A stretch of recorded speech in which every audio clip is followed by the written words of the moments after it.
I had always prided myself on being two things: rather fearless and rather good at games. Any game I owned was guaranteed to have been completed on hard mode, no matter what the time span took to reach the end. I would charge headfirst into a fight and had successfully disarmed an attacker who would have otherwise stabbed me. I prided myself on these two things. I also prided myself on my Touhou achievements. To those who haven't played Touhou games, they are a series of vertical shooters where you dodge bullets whilst firing your own to progress through 7 increasingly difficult stages, with a boss at each stage. There are nearly 20 games in total for the entire saga. I had beaten all of the Touhou games, including the PC 98 games. You name it, I had cleared it, on both hard and lunatic modes. Subterranean Animism, Mystic Square, Double Spoiler, all that were in my Touhou folder were cleared. You can imagine my excitement when, out of the blue, my friend, let's call him A, tells me they found the demo for the newest game, Touhou 14, even kindly enough providing a download link from RapidShare. Legit enough, right? Aside from I hadn't seen users freaking out on Tumblr, nor an official announcement on the Touhou wiki. None of that penetrated my thick skull, as I downloaded the file though. After an hour and a half of total download, unzip and install time, the folder sat innocently on my desktop. Touhou 14. This was nothing new. I only named the folders for my games with the English name. As this was a demo, there was no English name.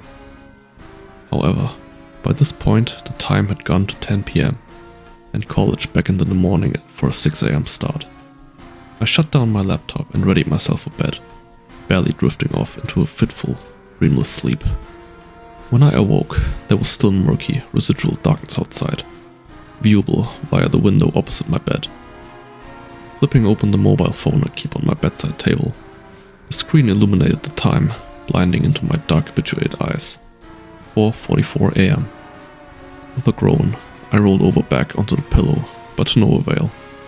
I flipped and rolled for seemingly hours with no success of sleeping. Giving in, I dragged myself out of bed for a shower and some tea, a ritual I had recently accustomed myself to. By 5:59 AM, I had eaten, showered, and was in the process of blow-drying my hair before dressing, when the flashing blue light of my laptop caught my attention. Strange. I'd switched it off the night before. Giving my newly dried hair a shake and drag through with a flat brush, I toggled the touchpad off the laptop, only to find I hadn't pressed the off option when switching off last night. No big deal. It meant I could fool around for a bit until 6:30 when I had to leave for the bus to college. It meant that, surprise surprise, I could give the new Touhou installment a whirl before form. Pulling a dress over my newly brushed hair and panties under the dress, I executed the file inside the folder. Strangely enough, named in boxes where it would usually be named something along the lines of TH14 demo. However, I assumed it to be the original Japanese text that my tottering, unupdated laptop couldn't read, and shrugged it off as I settled back down into the seat in front of the screen, black as the executable file booted itself up. In seconds, the title screen was up, amazingly similar to the title screens from 10 Desires, but with no sound.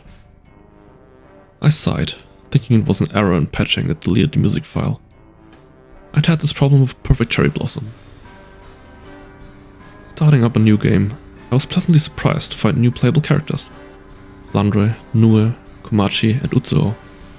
I was even happier to see that these playable characters were what most fans would consider fairly strong characters, especially Utsuo and Flandre.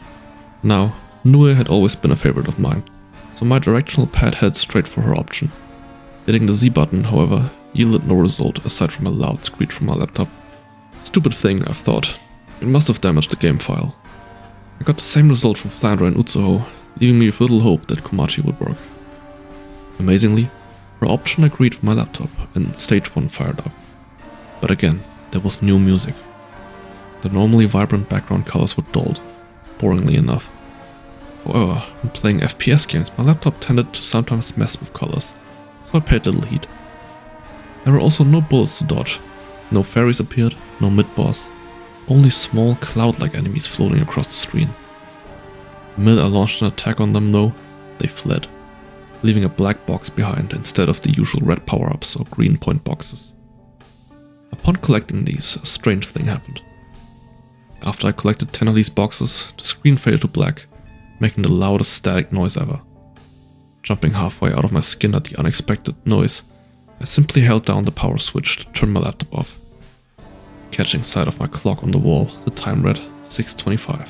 Probably time for me to go. College awaited me. When I came home that night, I started up Touhou 14 again, hoping that cool-off time would improve the game. This time there was music for the title screen. However, it wasn't a Zune type sound. It was more several title themes all played over each other.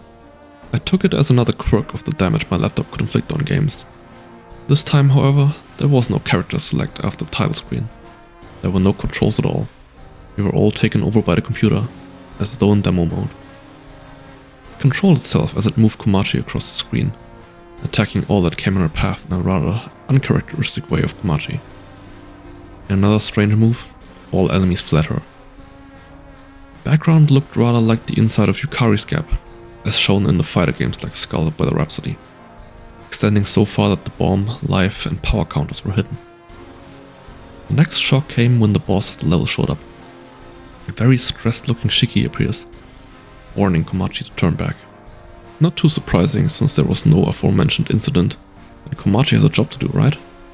Before any back and forth could occur between the characters, as is the norm, the game launched Komachi forward, causing her scythe to cleave the boss in half. I sat staring, dumbfounded, at the screen as blood seeped from the half pixels, spreading over the screen until the gap-like background was obscured by red. The game handed control back to me. I shook as I carried on to level 2, confronted by some fleeing fairies. Again, they dropped black boxes. However, this time, there was no static sound.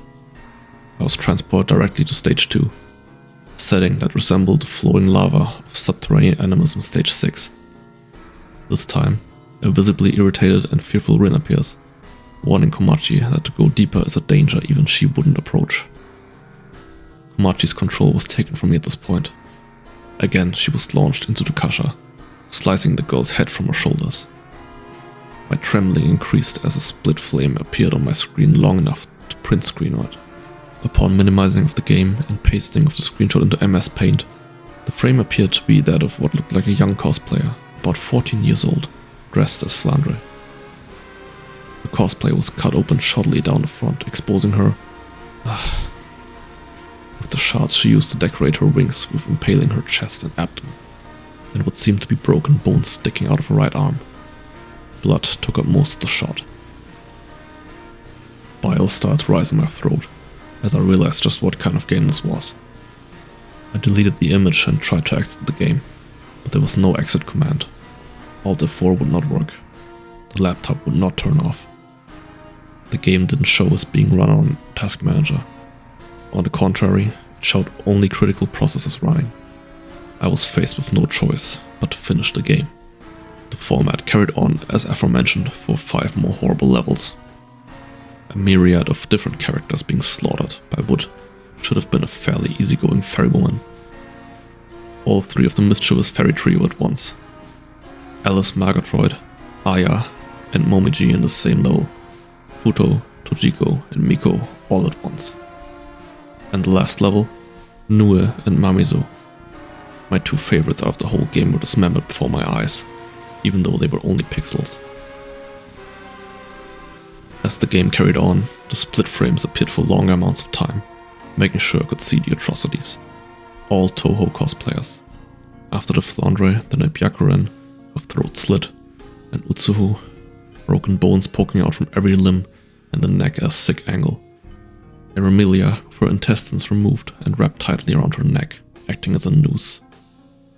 A Yuyuko with hands, feet, eyes and head cleaved from the body. A Yuka impaled through the chest with several knives. A Hina, whose face, legs and arms were badly charred, as well as a portion of the dress and some of the wig.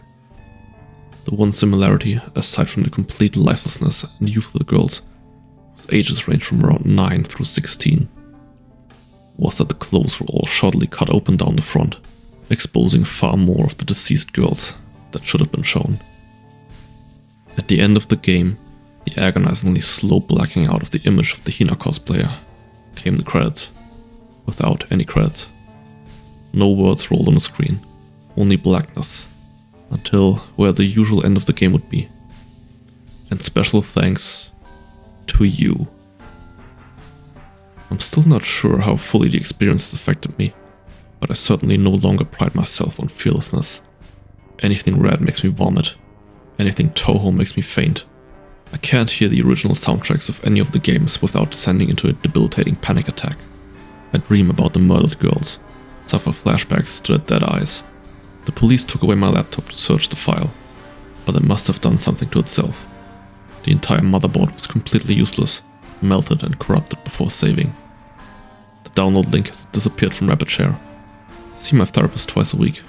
She says I have post-traumatic stress disorder. All I know is that I can see those dead faces, and will until I die.